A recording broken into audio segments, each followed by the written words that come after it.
ये जो कहानी मैं आपको सुनाने जा रही हूँ, ये महज एक कहानी नहीं है। ये एक ऐसा सच है जो मेरे एक दूर के रिश्तेदार ने मुझे सुनाया था, और उन्होंने इसे खुद कश्मीर की उन बर्फीली वादियों में सुना था जहाँ आज भी कुछ रहस्य दफन हैं। जब पहली बार मैंने ये कहानी सुनी थी तो मुझे कई रातों तक नींद नहीं आई थी, और आज जब मैं आपको ये सुना रही हूँ तो मेरे रोंगटे अभी भी खड़े हो जाते हैं। अगर आप इस चैनल पर नए हैं तो प्लीज़ इसे सब्सक्राइब कर लीजिए, ताकि ऐसी रहस्यमयी और डरावनी कहानियाँ आप तक पहुँचती रहें। और हाँ, कहानी ख़त्म होने पर मुझे ज़रूर बताइएगा कि कैसी लगी और आप इसे किस शहर से सुन रहे हैं। अपना नाम भी ज़रूर लिखिएगा। मुझे अच्छा लगता है जब मुझे पता चलता है कि मेरी आवाज़ कहाँ कहाँ तक पहुँच रही है। तो चलिए शुरू करते हैं। कश्मीर की घाटी। जब भी हम इसका नाम सुनते हैं तो हमारे जहन में खूबसूरत बर्फ़ से ढकी चोटियाँ, हरी भरी वादियाँ और शांत झीलों की तस्वीरें उभर आती हैं। पर कश्मीर सिर्फ खूबसूरती का प्रतीक नहीं है। यहाँ की पहाड़ियों के बीच घने जंगलों में कई ऐसे रहस्य छुपे हैं जिनके बारे में बहुत कम लोग जानते हैं, और उन्हीं रहस्यों में से एक रहस्य से जुड़ी है हमारी ये कहानी। बात कोई 20-25 साल पुरानी है। उस वक्त श्रीनगर से कुछ किलोमीटर दूर पहाड़ों की गोद में बसे एक छोटे से गांव में एक आश्रम था। ये आश्रम बाकी आश्रमों की तरह नहीं था, जहां लोग सुबह शाम आरती करने आते हों या भजन कीर्तन होता हो। नहीं, ये आश्रम एकदम अलग थलग था। यहाँ सिर्फ वही लोग आते थे जो तंत्र विद्या सीखना चाहते थे, जो अघोरी साधनाओं में रुचि रखते थे। इस आश्रम के गुरु थे गुरुदेव हरिराम, एक ऐसे तांत्रिक जिनकी ख्याति पूरे कश्मीर में फैली हुई थी। कहा जाता था कि गुरुदेव हरिराम ने अपने जीवन में ऐसी ऐसी सिद्धियां प्राप्त की थीं जिनके बारे में आम लोग सोच भी नहीं सकते। उनके पास एक शिष्य था, वेदानंद, एक युवा साधक जो अपने गुरु के चरणों में पूर्ण समर्पित था। वेदानंद कोई साधारण युवक नहीं था। बचपन से ही उसे आध्यात्मिकता में गहरी रुचि थी। जब उसके साथी खेलकूद में मग्न रहते, तब वो मंदिर में बैठकर घंटों भगवान की मूर्ति को निहारता रहता।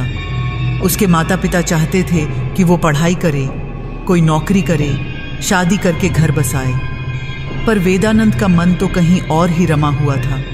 वो जानना चाहता था कि इस दुनिया के पीछे क्या है, मौत के बाद क्या होता है, क्या सच में आत्माओं का अस्तित्व है। जब वो 17 साल का था, तभी उसे गुरुदेव हरिराम के बारे में पता चला। उसने सुना कि गुरुदेव ने ऐसी ऐसी साधनाएं की हैं जिनसे वो मृतकों की आत्माओं से संपर्क कर सकते हैं। बस उसी दिन वेदानंद ने घर छोड़ दिया और पहुंच गया उस आश्रम में। गुरुदेव ने उसकी आंखों में वो चमक देखी, वो जिज्ञासा देखी जो एक सच्चे साधक में होनी चाहिए, और उन्होंने वेदानंद को अपना शिष्य बना लिया। अगले 8 साल वेदानंद ने गुरुदेव के चरणों में बिताए।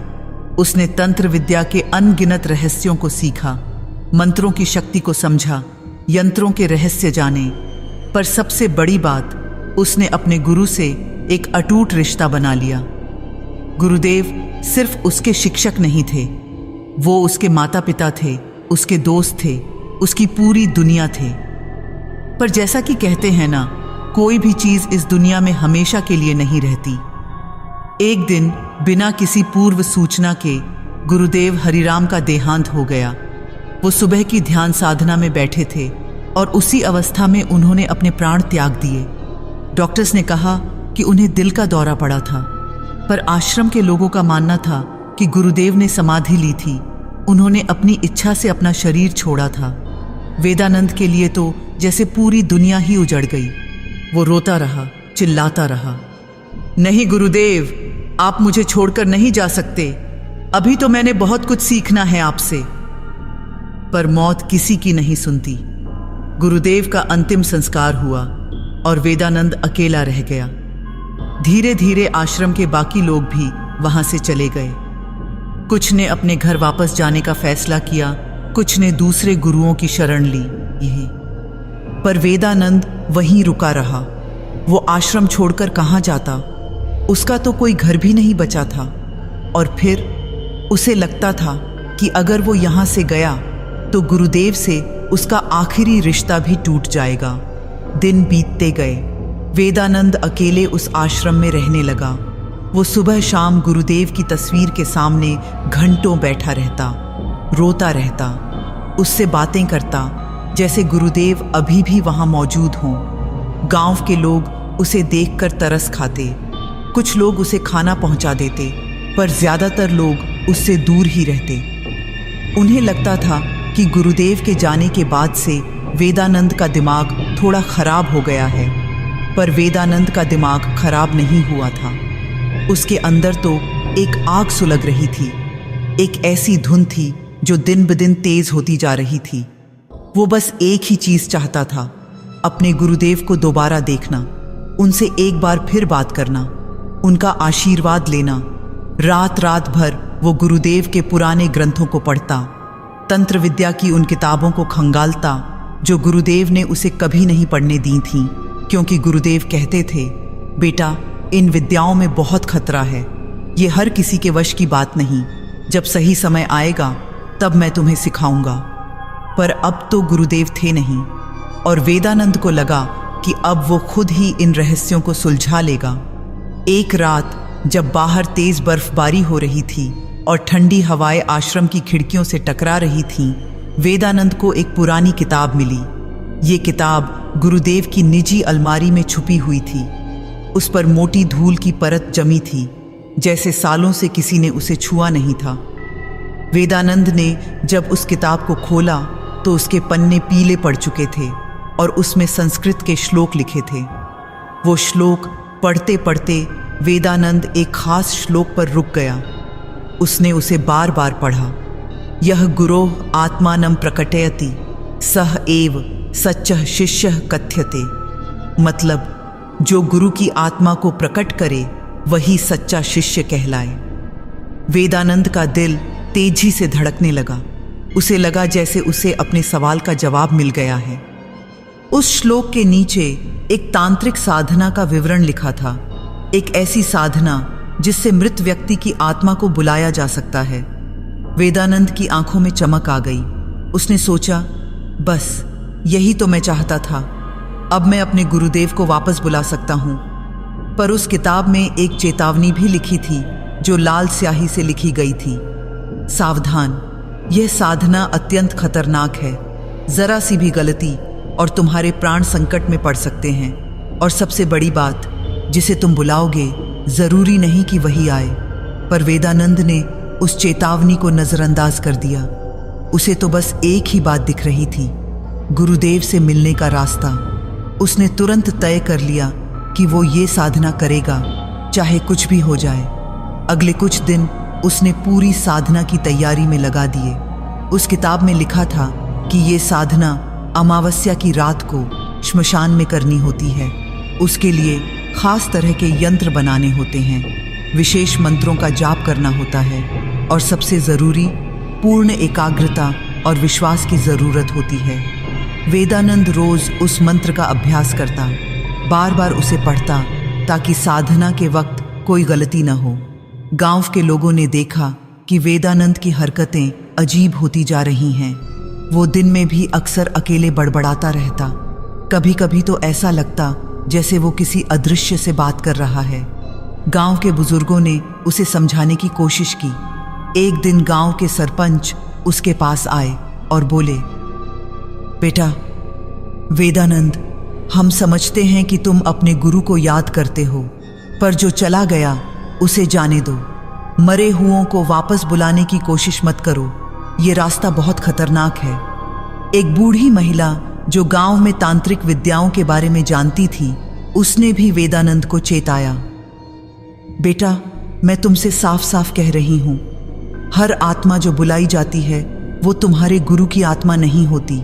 कई बार दूसरी आत्माएं भी आ जाती हैं, और अगर तुमने गलती से कोई गलत मंत्र पढ़ दिया या कोई गलत रस्म की तो बस समझ लो कि तुम्हारी जिंदगी बर्बाद हो जाएगी। पर वेदानंद पर इन बातों का कोई असर नहीं हुआ। उसे तो अपने गुरु से मिलने की इतनी तीव्र इच्छा थी कि वो किसी की नहीं सुन रहा था। उसने सोचा, ये सब लोग मुझे डरा रहे हैं, पर मैं डरूंगा नहीं। मेरा विश्वास मजबूत है और मेरा गुरु मुझसे प्यार करते हैं। वो ज़रूर आएंगे। आखिरकार अमावस्या की रात आ गई। उस रात आसमान में चांद नहीं था, घना अंधेरा फैला हुआ था। ठंडी हवा ऐसे चल रही थी जैसे कोई चीख रही हो। वेदानंद ने अपना सामान इकट्ठा किया, मंत्र की किताब, दीपक, अगरबत्ती, राख, लाल कपड़ा और गुरुदेव की एक तस्वीर। वो आश्रम से निकला और चल पड़ा उस पुराने श्मशान की ओर जो गांव से कुछ किलोमीटर दूर था।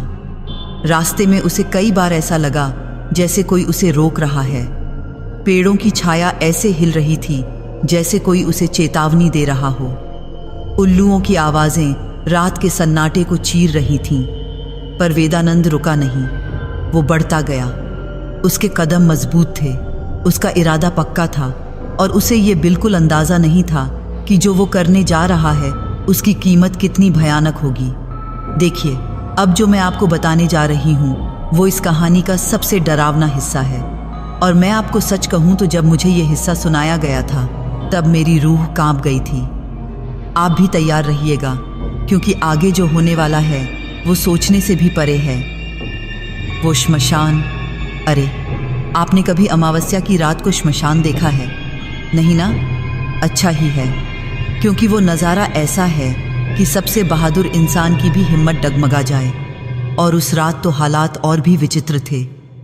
जब वेदानंद उस पुराने श्मशान में पहुंचा तो वहां की खामोशी कुछ अलग ही थी। ऐसा नहीं था कि कोई आवाज़ नहीं थी। आवाज़ें तो थीं, पर वो सब, कैसे कहूँ, अजीब थीं। हवा का शोर ऐसा था जैसे कोई सिसकारी भर रहा हो। दूर से कुत्तों के रोने की आवाज़ आ रही थी, पर वो रोना भी कुछ अजीब सा था, जैसे वो किसी को चेतावनी दे रहे हों। श्मशान के चारों तरफ पुराने सूखे पेड़ खड़े थे। उनकी टेढ़ी मेढ़ी डालियां ऐसे फैली हुई थीं जैसे किसी ने हाथ फैलाकर किसी को पकड़ने की कोशिश की हो। जमीन पर राख बिखरी हुई थी, पुरानी चिताओं की राख।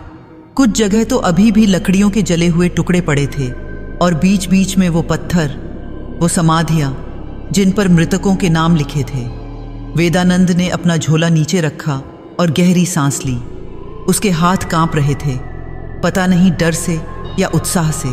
उसने चारों तरफ नजर दौड़ाई।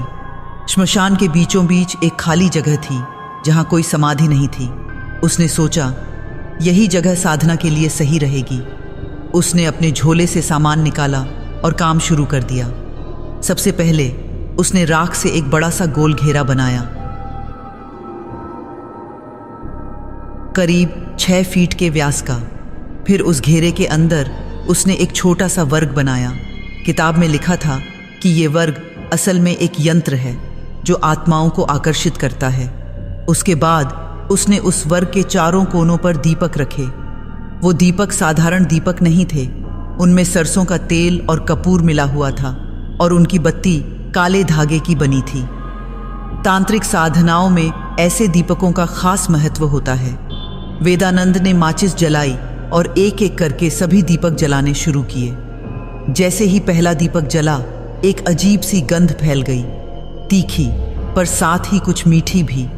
वो गंध उसके नथुनों में भर गई और उसे थोड़ा चक्कर सा आने लगा, पर उसने खुद को संभाला और बाकी दीपक भी जला दिए। अब चारों दीपकों की रोशनी में वो जगह थोड़ी रोशन हो गई थी, पर वो रोशनी भी कुछ अजीब थी, पीली पीली, कांपती हुई। उस रोशनी में आसपास की चीज़ों की परछाइयाँ ऐसे डोल रही थीं जैसे वो जिंदा हों। वेदानंद ने वर्ग के बीचों बीच अपने गुरुदेव की तस्वीर रखी। वो तस्वीर जिसमें गुरुदेव हरिराम ध्यान की मुद्रा में बैठे हुए थे। उनकी आंखें बंद थीं और चेहरे पर एक शांत मुस्कान थी।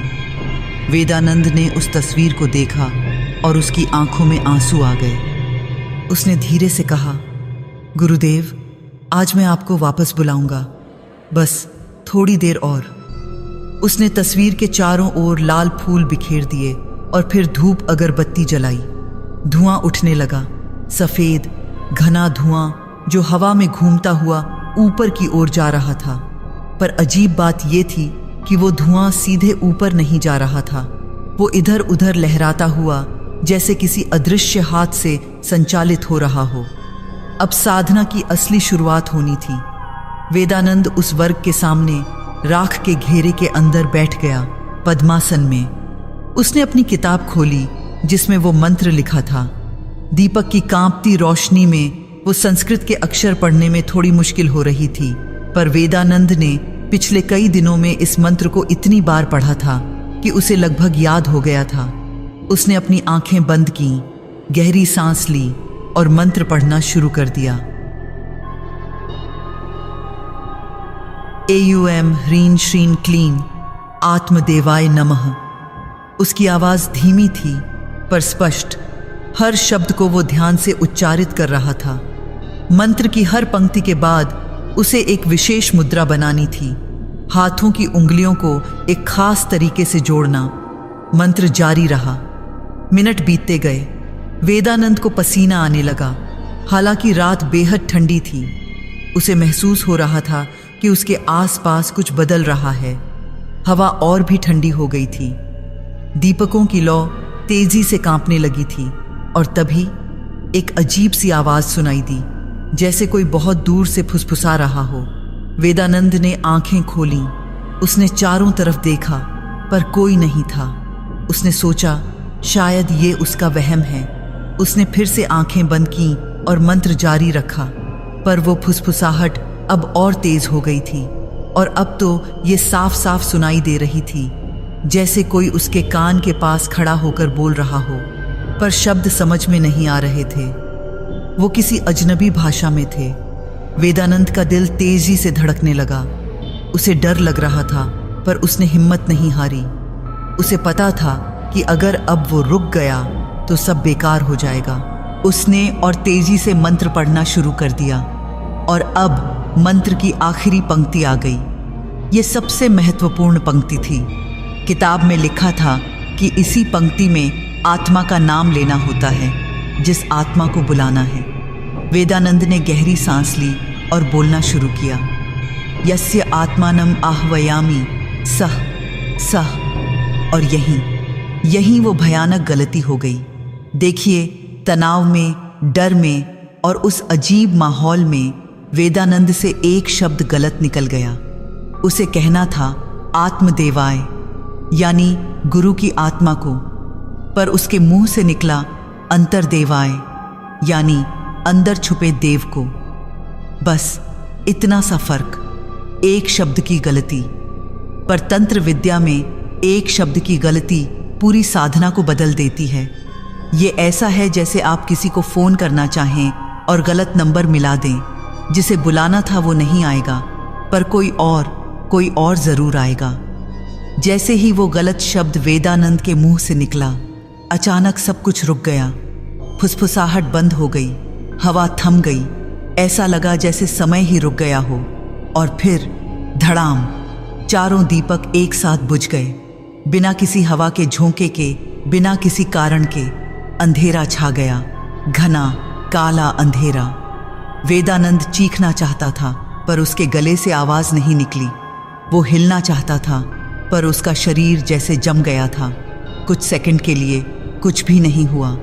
पूरा सन्नाटा, पूरा अंधेरा, और फिर राख हिलने लगी।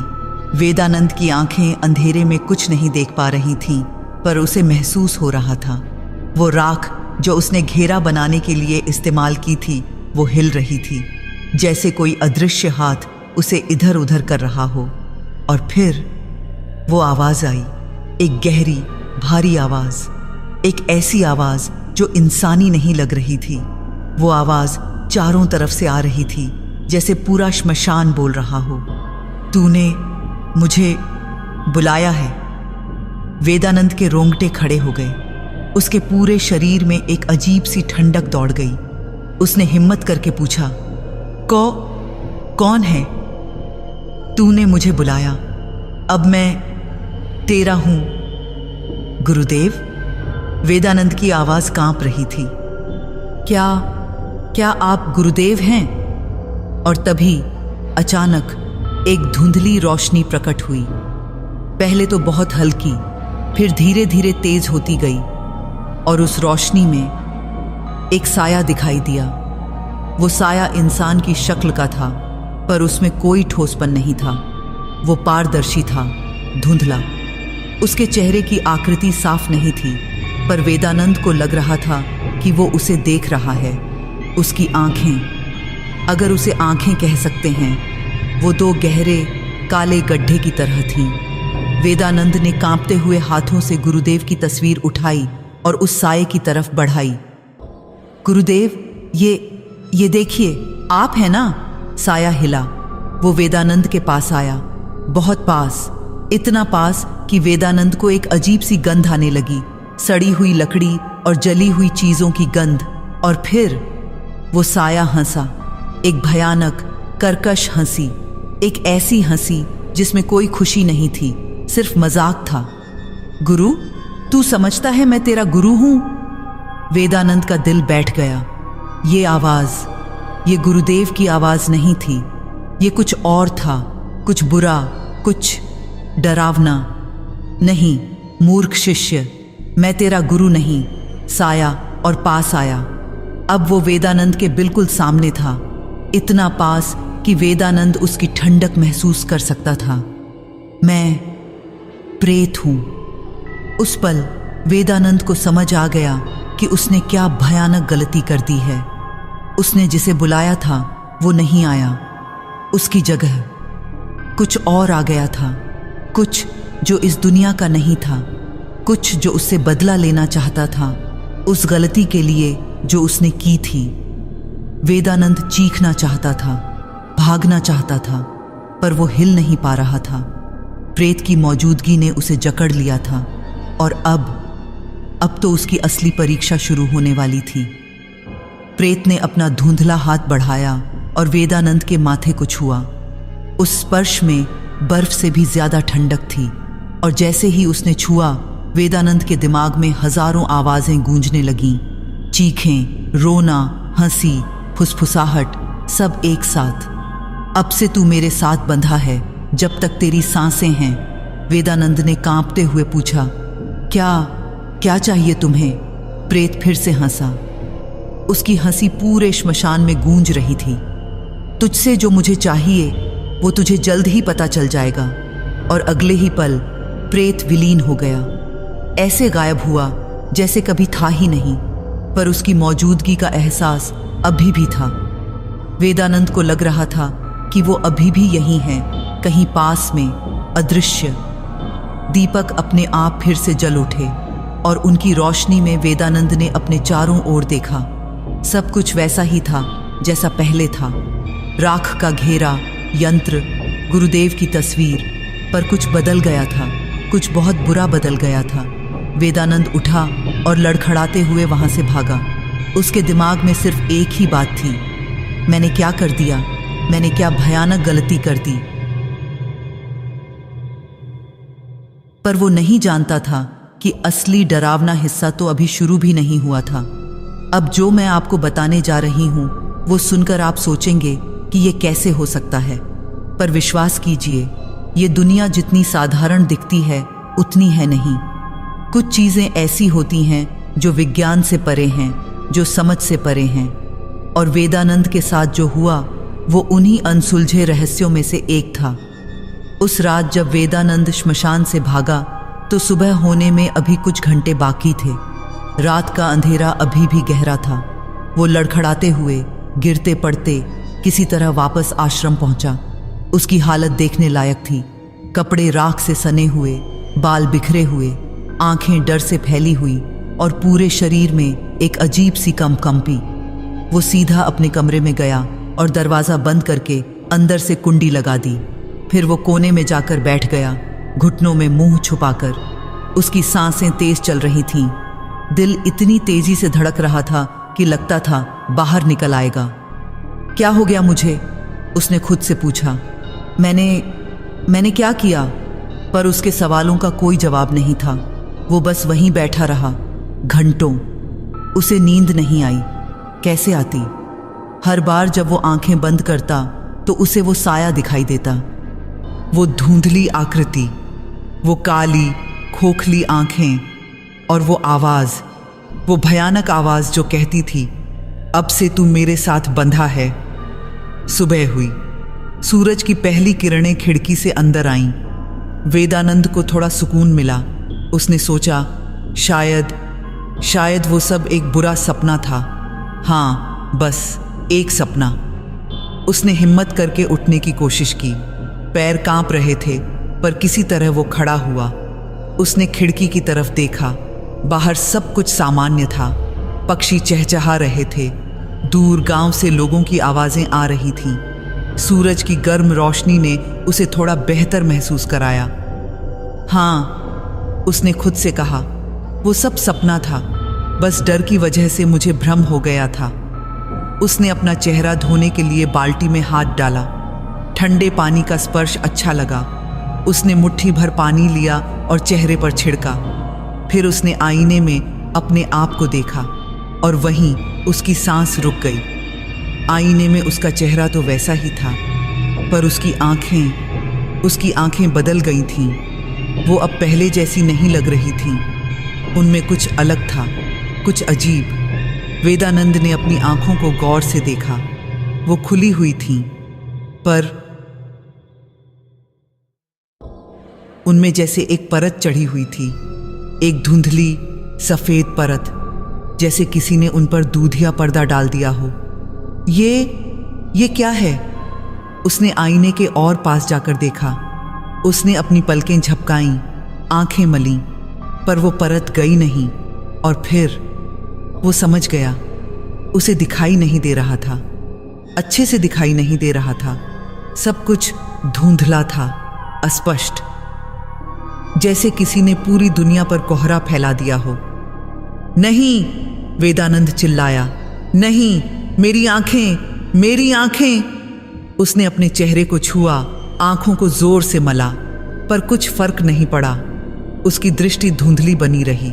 दहशत में वो बाहर भागा। आश्रम के बाहर एक पुराना कुआं था। उसने सोचा, शायद अगर वो ठंडे पानी से अच्छी तरह धोएगा तो सब ठीक हो जाएगा। उसने कुएं से बाल्टी भर पानी निकाला और पूरा पानी अपने चेहरे पर उड़ेल दिया। ठंडे पानी की धार ने उसे झकझोर दिया। उसने फिर से अपनी आंखें खोलीं और तभी उसने देखा, या यूं कहें कि महसूस किया, गांव के एक बुजुर्ग जो रोज सुबह आश्रम के पास से गुजरते थे, वो उसकी तरफ आ रहे थे। वेदानंद ने उनकी तरफ देखा। उसकी दृष्टि धुंधली थी। उनका चेहरा साफ नहीं दिख रहा था, पर उसे कुछ और दिख रहा था। उस बुजुर्ग के चारों ओर एक रंगीन आभा थी, एक ऐसी चमक जो उनके शरीर से निकल रही थी। और उस आभा के रंग से वेदानंद को पता चल रहा था कि उस व्यक्ति के मन में क्या चल रहा है। वो बुजुर्ग मुस्कुरा रहे थे, पर उनकी आभा में एक काला धब्बा था। और उस काले धब्बे से वेदानंद को एक विचार सुनाई दिया, साफ साफ, जैसे कोई उसके कान में बोल रहा हो। काश मेरा बेटा कल रात घर लौट आता। उसे गुस्से में मारने की बात नहीं करनी चाहिए थी। वेदानंद स्तब्ध रह गया। ये कैसे हो सकता है? उसने बुजुर्ग से कुछ पूछा ही नहीं था। फिर उसे कैसे पता चला कि वो क्या सोच रहे हैं?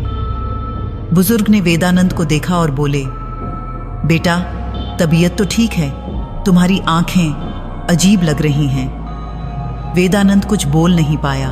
वो बस खड़ा रहा, अवाक। बुजुर्ग आगे बढ़ गए और जैसे जैसे वो दूर गए, उनके विचार भी धीमे होते गए। आखिरकार जब वो काफी दूर चले गए तो वेदानंद को कुछ भी सुनाई नहीं दिया। वेदानंद वापस अपने कमरे में भागा। उसका दिमाग चकरा रहा था। ये क्या हो रहा है मेरे साथ? मैं लोगों के विचार सुन पा रहा हूं। वो अपने बिस्तर पर बैठ गया, हाथों में सिर पकड़कर। और तभी वो आवाज आई, वही भारी गहरी आवाज जो कल रात श्मशान में सुनाई दी थी। तूने मुझसे वरदान मांगा था। वेदानंद का खून जम गया। वो आवाज, वो यहां कैसे? उसने चारों ओर देखा, पर कोई नहीं था। कमरा खाली था। मैं तेरे साथ हूं, हमेशा, अदृश्य। कौन हो तुम? वेदानंद ने कांपते हुए पूछा। मुझसे क्या चाहिए? तूने अपने गुरु को देखना चाहा था। तूने देखने की शक्ति मांगी थी। हाँ, पर तो मैंने तुझे वो शक्ति दे दी है। अब से तू अंधा रहेगा पर सब कुछ देखेगा। वेदानंद की समझ में आया, उसकी शारीरिक दृष्टि तो चली गई थी, पर उसकी जगह उसे एक और तरह की दृष्टि मिली थी। एक ऐसी दृष्टि जो लोगों के मन में झांक सकती थी, जो उनके विचारों को पढ़ सकती थी, जो उनकी भावनाओं को रंगों में देख सकती थी। नहीं, वेदानंद चिल्लाया, मैं ये नहीं चाहता, मुझे मेरी दृष्टि वापस दो। प्रेत हंसा, उसकी हंसी पूरे कमरे में गूंजी।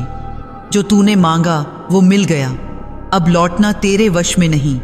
जो लोग कहते हैं वह तुझे नहीं दिखेगा, जो सोचते हैं वह दिखेगा, यही तेरी नियति है अब। पर मैं नहीं जी सकता ऐसे। तुझे जीना होगा क्योंकि तूने द्वार खोला है, और जब तक तू जिंदा है मैं तेरे साथ रहूंगा, तेरी हर सांस में, तेरे हर विचार में, तेरी हर धड़कन में। वेदानंद रोने लगा। वो समझ गया था कि उसने कितनी बड़ी भूल कर दी है। गुरु से मिलने की चाह में उसने एक ऐसा श्राप अपने ऊपर ले लिया था जो शायद कभी नहीं हटेगा।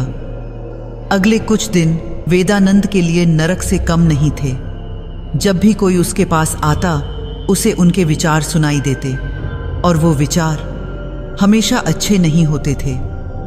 गांव की एक महिला जो दिन में मुस्कुराती हुई उससे मिलने आई, उसके मन में वेदानंद के आश्रम पर कब्जा करने की योजना थी। एक युवक जो उसे प्रणाम करने आया, उसके मन में चोरी के विचार थे। एक बच्चा जो मासूम दिख रहा था, उसके मन में अपने छोटे भाई के प्रति ईर्ष्या थी। हर किसी के मन में कुछ न कुछ छुपा था, कोई झूठ, कोई छल, कोई नफरत, कोई लालच। और वेदानंद को सब कुछ दिख रहा था, सुनाई दे रहा था। वो रोकना चाहता था पर रोक नहीं पा रहा था।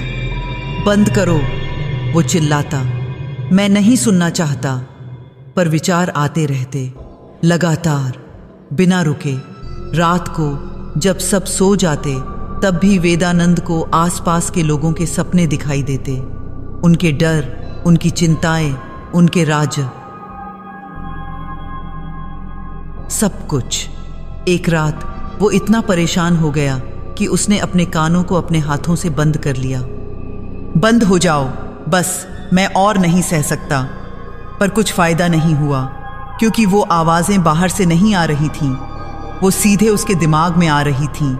और वो प्रेत हमेशा उसके साथ था, अदृश्य पर मौजूद।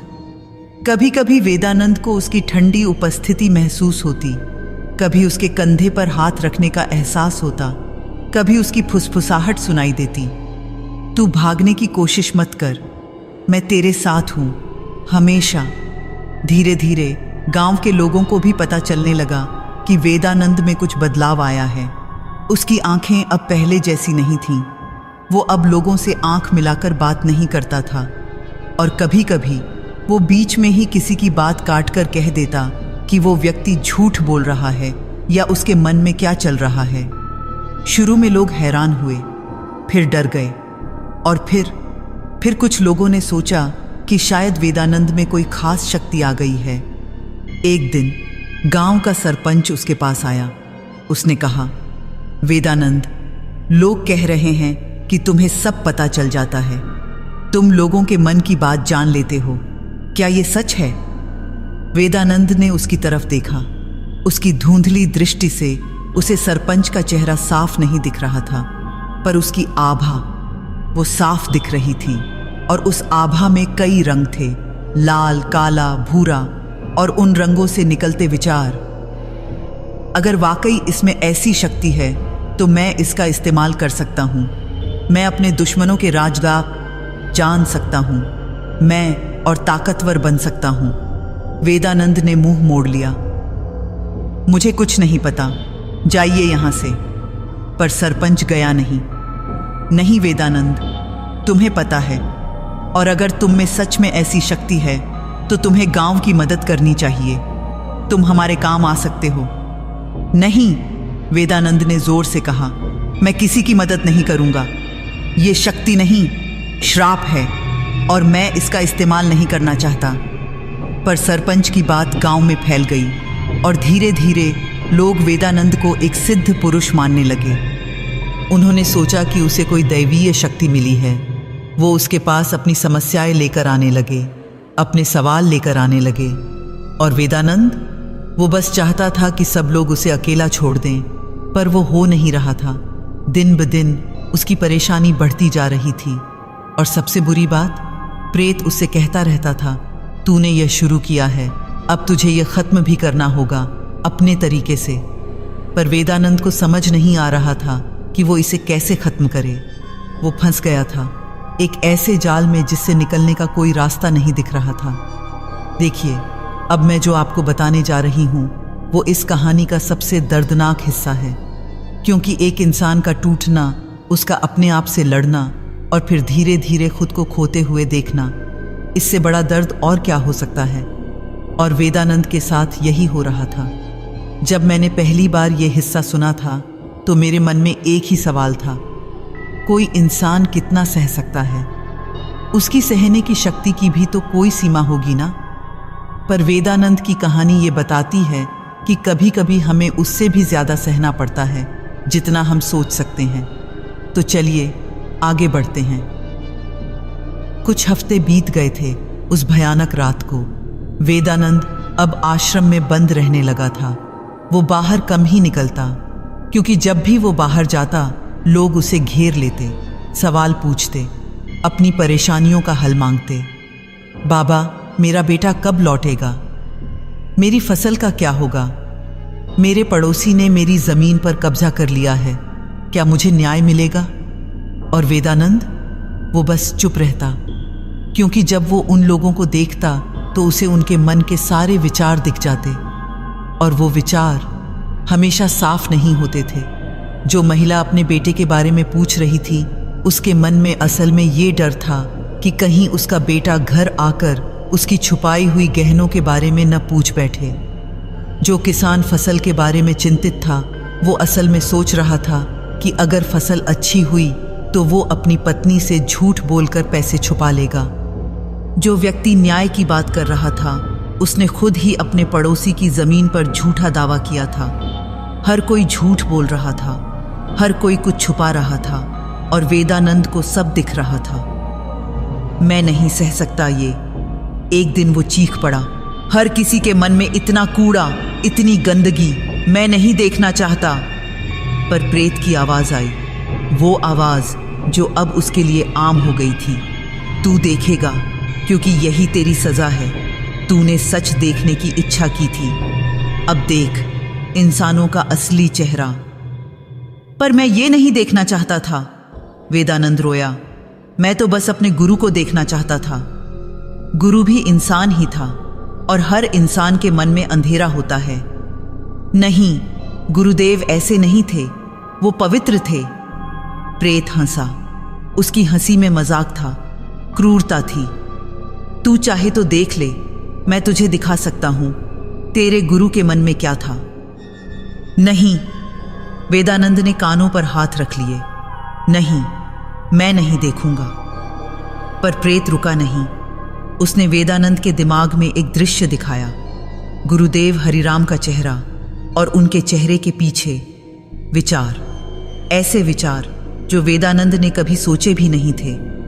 गुरुदेव को भी शक होता था, डर लगता था, कभी कभी ईर्ष्या भी होती थी दूसरे साधकों से, कभी अपने शिष्यों पर गुस्सा भी आता था। वो भी एक इंसान थे, एक संपूर्ण इंसान नहीं। नहीं, वेदानंद की आवाज़ में दर्द था। ये झूठ है, तुम झूठ बोल रहे हो। मैं सच बोलता हूँ, हमेशा। यही तो तेरी दृष्टि का उपहार है।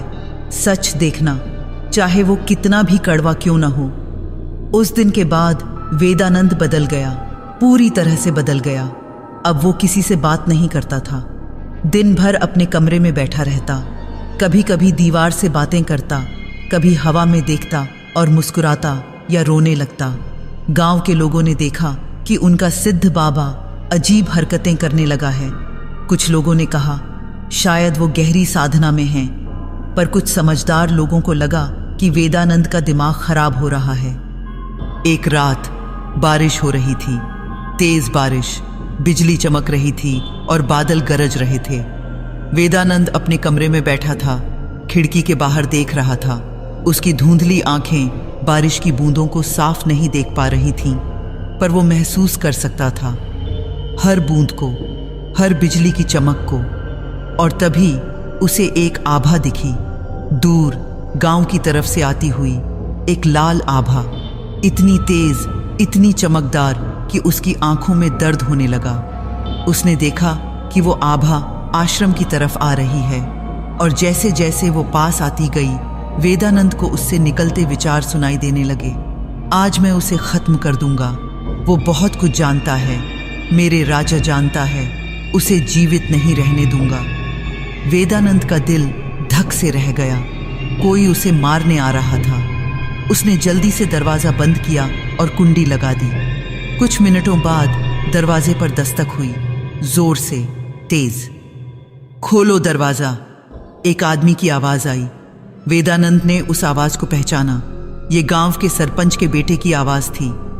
नहीं, जाओ यहाँ से, वेदानंद ने कहा। खोलो, मुझे तुमसे बात करनी है। नहीं, तुम मुझे मारना चाहते हो, मुझे पता है। दरवाजे के पीछे से चुप्पी छा गई। फिर वो आदमी बोला, तुम्हें कैसे पता? तुमने मेरे मन में झांका? जाओ यहाँ से, नहीं तो मैं चिल्लाऊंगा।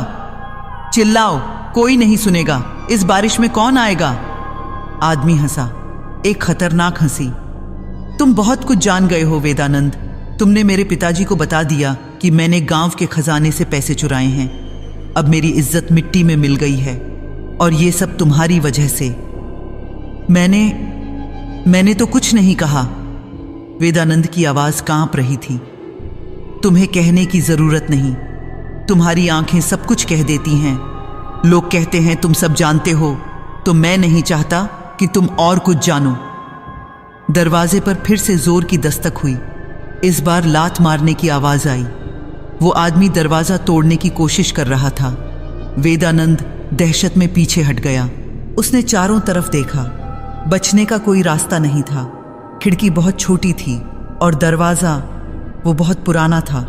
कितनी देर टिकेगा? प्रेत, वेदानंद ने चिल्लाकर कहा, कहाँ हो तुम? मुझे बचाओ। पर कोई जवाब नहीं आया। प्रेत चुप था। कृपया, तुमने मुझे ये शक्ति दी है, अब मेरी रक्षा भी करो। फिर भी कुछ नहीं, सिर्फ दरवाजे पर लगातार लात मारने की आवाज और वो आदमी की चीख, मैं तुम्हें मार डालूंगा।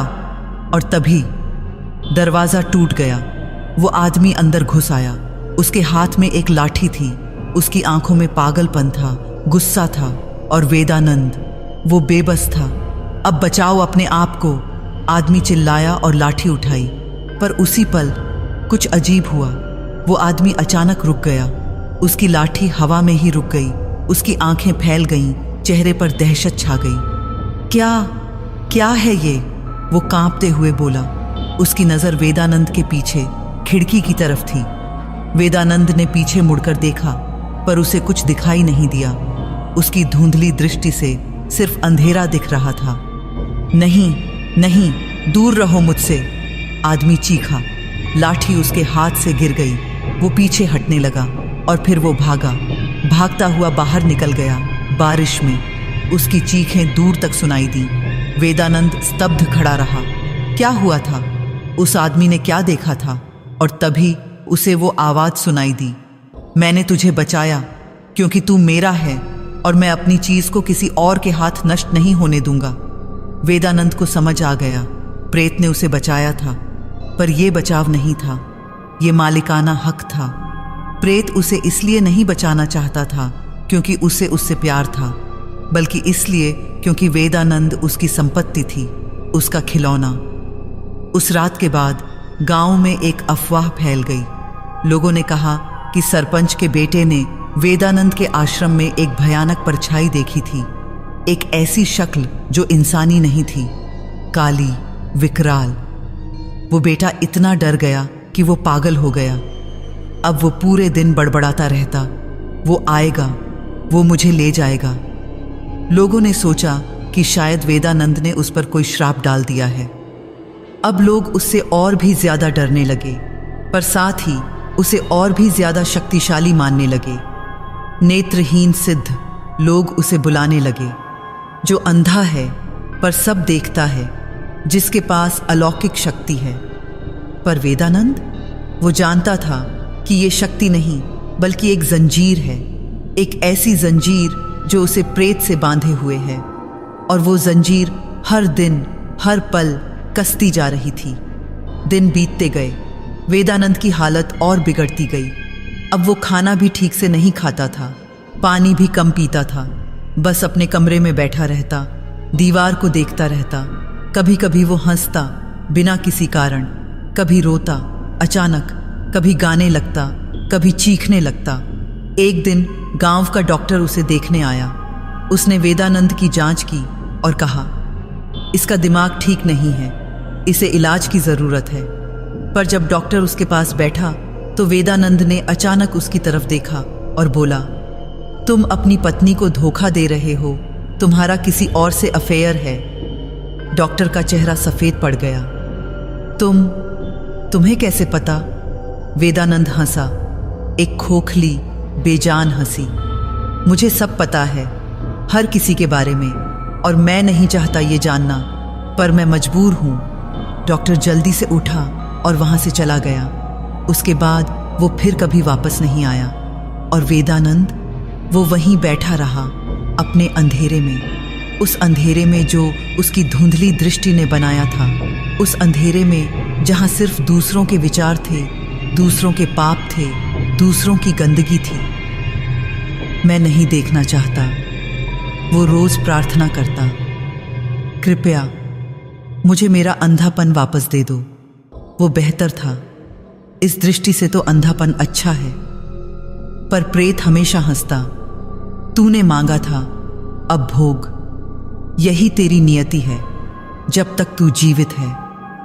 और वेदानंद समझ गया कि अब बचने का सिर्फ एक ही रास्ता है, पर वो रास्ता वो इतना आसान नहीं था और उसके लिए बहुत बड़ी कीमत चुकानी पड़ती।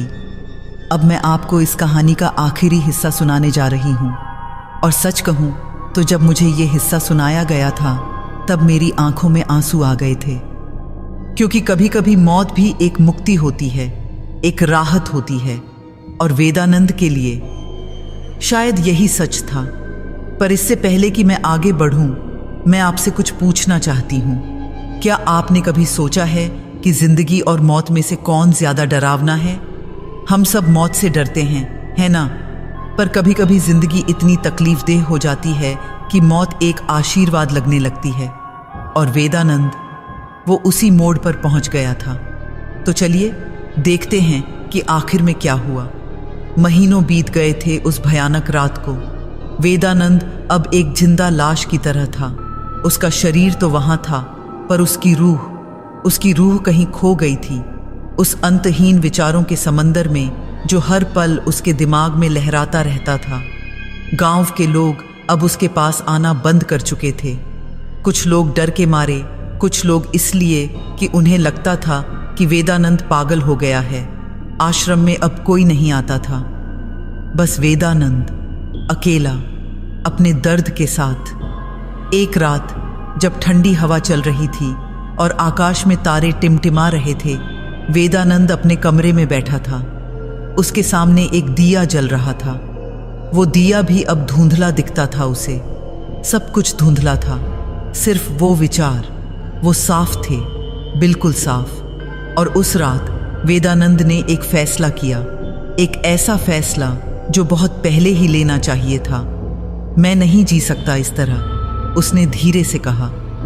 उसकी आवाज में अब वो ताकत नहीं थी, वो थकी हुई थी, हारी हुई थी। मुझे मुक्ति चाहिए, किसी भी कीमत पर। उसने उठकर अपने गुरुदेव की पुरानी किताबें खंगालनी शुरू की, वही किताबें जिनमें से उसने वो श्रापित मंत्र पढ़ा था। उसने सोचा, अगर इन किताबों में बंधन का मंत्र है तो मुक्ति का भी होगा। घंटों तक वो पढ़ता रहा, एक एक पन्ना पलटता रहा। उसकी धुंधली आंखें उन अक्षरों को पढ़ने में मुश्किल महसूस कर रही थीं, पर उसने हार नहीं मानी, और आखिरकार उसे मिल गया एक श्लोक, एक ऐसा श्लोक जो कहता था, यो बद्ध भवति प्रेतेन सह मुक्तिं तदा लभते यदा अन्यः तस्य पदे स्थास्यति। मतलब जो प्रेत से बंधा है वो तभी मुक्त होगा जब कोई दूसरा उसकी जगह लेगा। वेदानंद ने वो पंक्ति बार बार पढ़ी और धीरे धीरे उसे समझ आने लगा। मुक्ति का रास्ता था, पर वो रास्ता बहुत क्रूर था। किसी और को इस श्राप में फंसाना होगा, किसी और को अपनी जगह देनी होगी। नहीं, वेदानंद ने सिर हिलाया। मैं ये नहीं कर सकता। मैं किसी और को इस दर्द में नहीं डाल सकता।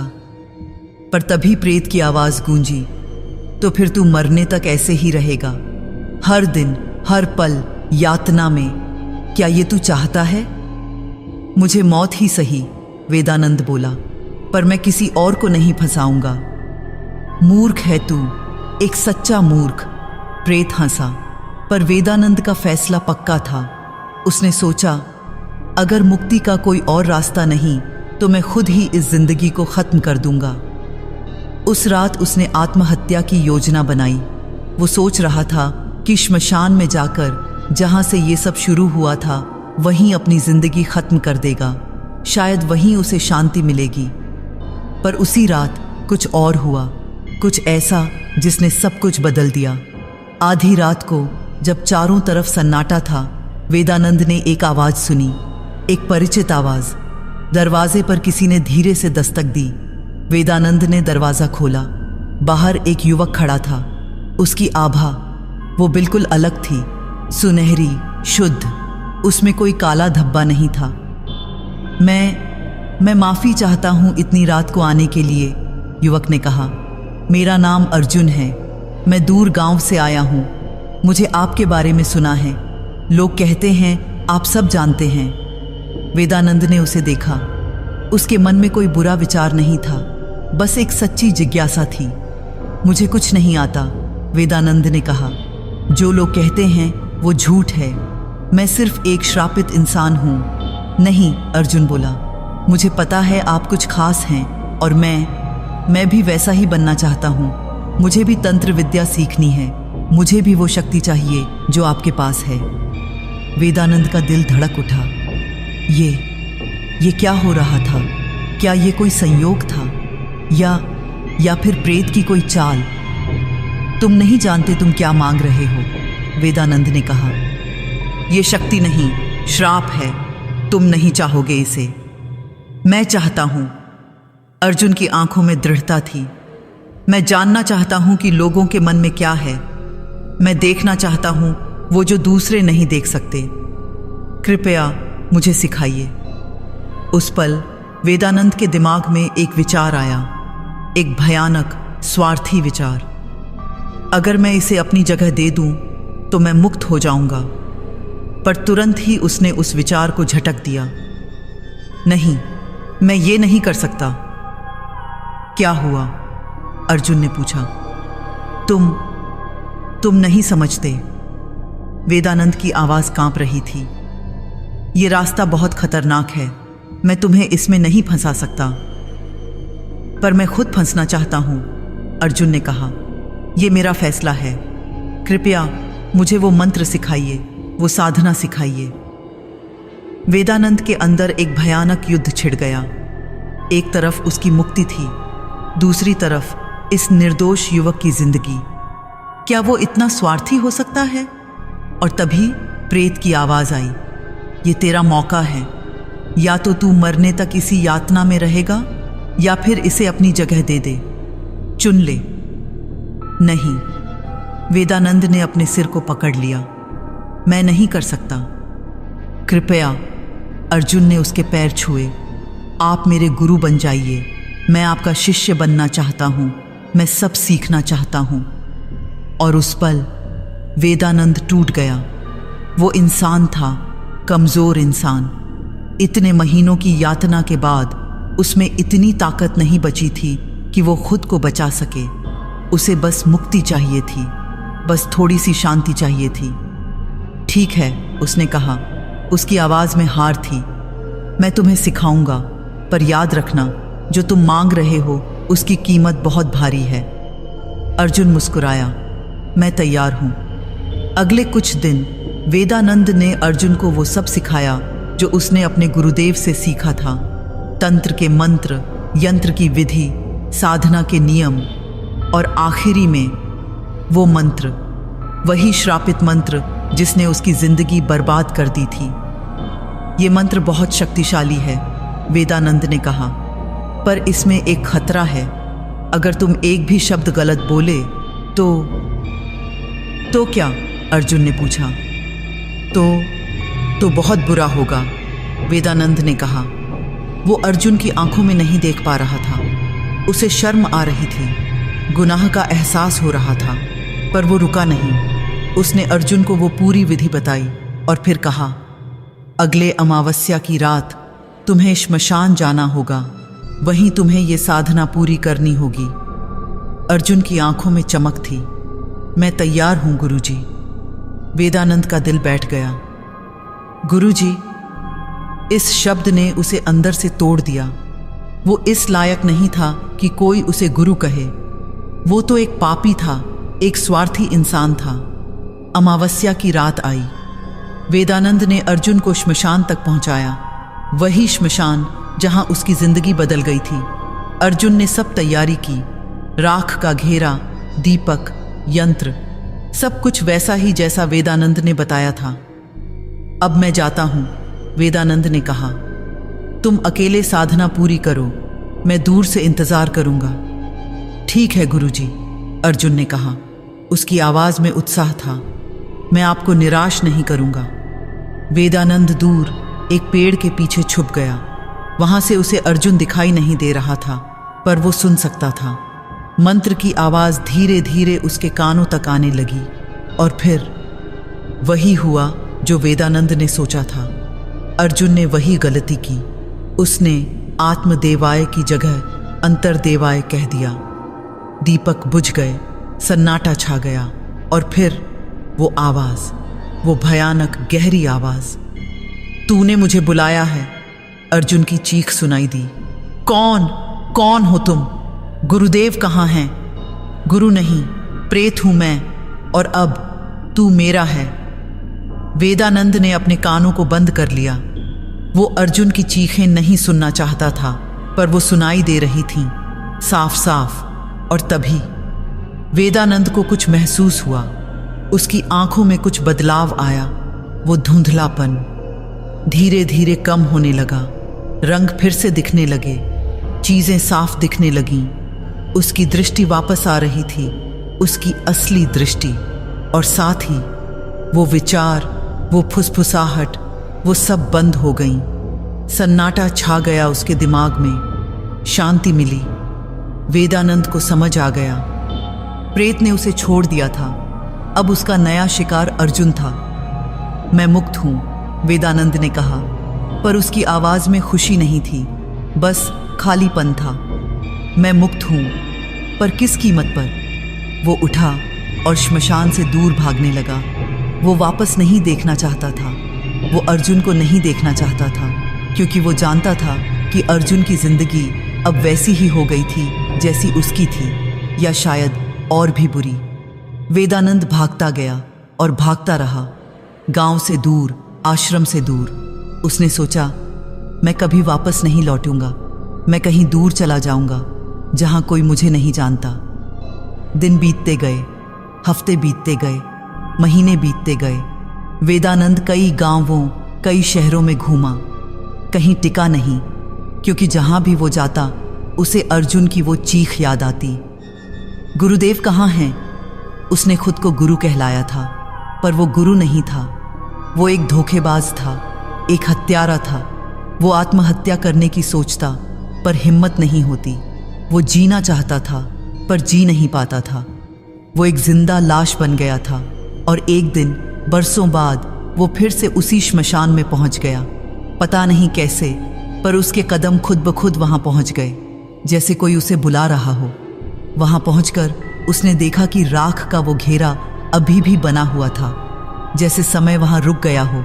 उसने घेरे के बीच में कदम रखा और तभी वो आवाज आई, पर इस बार वो प्रेत की आवाज नहीं थी, ये अर्जुन की आवाज थी। गुरुजी, आप आ गए। वेदानंद ने चारों ओर देखा। अर्जुन कहीं नहीं था, बस उसकी आवाज थी। मैं यही हूं हमेशा के लिए, इस श्मशान में प्रेत के साथ बंधा हुआ। अर्जुन, वेदानंद के गले से आवाज फंस गई। मैं माफी चाहता हूं। माफी से क्या होगा गुरुजी, जो हो गया वो हो गया। पर अब मैं समझता हूं, मुक्ति तभी मिलेगी जब कोई दूसरा मेरी जगह लेगा। नहीं, वेदानंद चिल्लाया, तुम किसी और को मत फंसाना, इस चक्र को यहीं खत्म करो। कैसे? अर्जुन की आवाज में दर्द था। बताइए कैसे?